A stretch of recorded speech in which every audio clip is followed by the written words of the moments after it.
আমরা আমাদের এই জায়গায় বসে আসলে কাউকে দোষারোপ করার সুযোগ নেই, কারণ আমরা শিল্পী। তো একজন শিল্পী আরেকজন এখানে যারাই থাকবে প্রত্যেকেই শিল্পী। তো আমি আসলে একটা শিল্পী হয়ে আরেকজন শিল্পীকে আমি দোষারোপ করতে পারি না। আমরা সিচুয়েশনের শিকার হয়েছি, আমরা সেটা বলেছি, বাট আমরা কাউকে দোষারোপ করতে চাই না।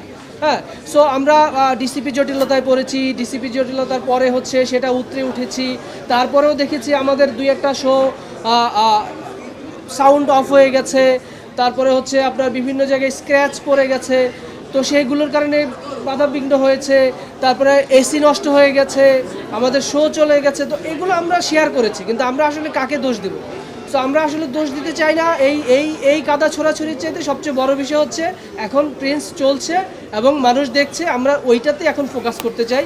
এবং দর্শককে বলবো, আপনারা আসুন, এসে আপনারা বিচার করুন। আপনারা এখানে সেখানে দেখে মানুষের মুখে শুনে এই ধরনের মানে বিভ্রান্ত হবেন না।